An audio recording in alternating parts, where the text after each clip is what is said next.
Padmaja multi speciality హాస్పిటల్లో ప్రత్యేకించి ఎట్లాంటి దీనికి సంబంధించిన ట్రీట్మెంట్స్ ఉన్నాయండి? అంటే మోకాలు నొప్పులు కావచ్చు, ఎనీ జాయింట్ పెయిన్స్, దీనికి సంబంధించి ఎట్లాంటి ట్రీట్మెంట్ ఉందండి? దిట్ డిపెండ్స్ అపాన్ స్టేజెస్ అండి. స్టేజెస్ ఆఫ్ ఆర్థరైటిస్ బట్టి, osteo arthritis, rheumatoid arthritis, so many reasons ఉన్నాయి కాబట్టి, సో స్టేజ్ 1లో స్టేజ్ 2లో ఏంటంటే అప్ టు స్టేజ్ 2/3 వరకు ఏంటంటే we give NSAIDs, supplements and ఇంకా ఫిజియోథెరపీ చేసుకోమంటాం అనమాట. సో లైక్ క్వాడ్ స్ట్రెంథనింగ్ అంటే ఈ కండరం థై మజిల్ని క్వాడ్స్ అంటారు, ఈ క్వాడ్స్ అనమాట. ఈ క్వాడ్స్ అంతా కూడా స్ట్రెంత్ చేసుకోండి, ఎక్సర్సైజ్ చేసుకోండి. ఇంకా తగ్గలేదు అంటే మాత్రం మనం నీ ఇంజెక్షన్స్ ఇస్తాం, లైక్ హైల్డ్రోనిక్ యాసిడ్ ఇంజెక్షన్. బికాస్ ఈ కార్టిలేజ్ యాక్చువల్లీ ఎవాస్కులర్, కార్టిలేజ్కి అసలు బ్లడ్ సప్లై ఉండదు, నరం సప్లై ఉండదు. ఈ సైనోవియమే ప్రొడక్షన్ చేయాలి.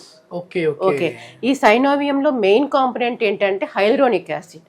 అందుకే మనం హైల్డ్రోనిక్ యాసిడ్ ఇంజెక్షన్స్ ఇస్తాం అనమాట. చాలా మంది అంటారు, మేడం ఇది తింటే కార్టిలేజ్ పెరిగిద్దా, ఇది తింటే అది పెరిగిద్దా, బెండకాయలు తింటే ఏం పెరగదండి.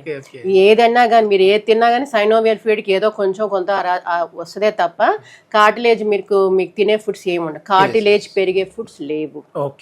సో ఏదైనా కానీ ఈ సైనోవియల్ ఫీడ్ ప్రొడక్షన్ చేస్తేనే కార్టిలేజ్కి ఫుడ్ వచ్చింది. Okay, whenever there is అంటే ఈ సైనోవియన్ ఫ్లూయిడ్, హైల్డ్రోనిక్ యాసిడ్ అనేది ఏజ్ పెరిగే కొద్దీ అవి తక్కువైపోతాయి కాబట్టి సో ఈ కార్టిలేజ్ డ్యామేజ్ అయిపోతుంది, డీజనరేషన్ అయిపోతుంది. సో మనం హైల్డ్రోనిక్ యాసిడ్ ఇంజెక్షన్ సప్లిమెంట్స్ ఇస్తాం.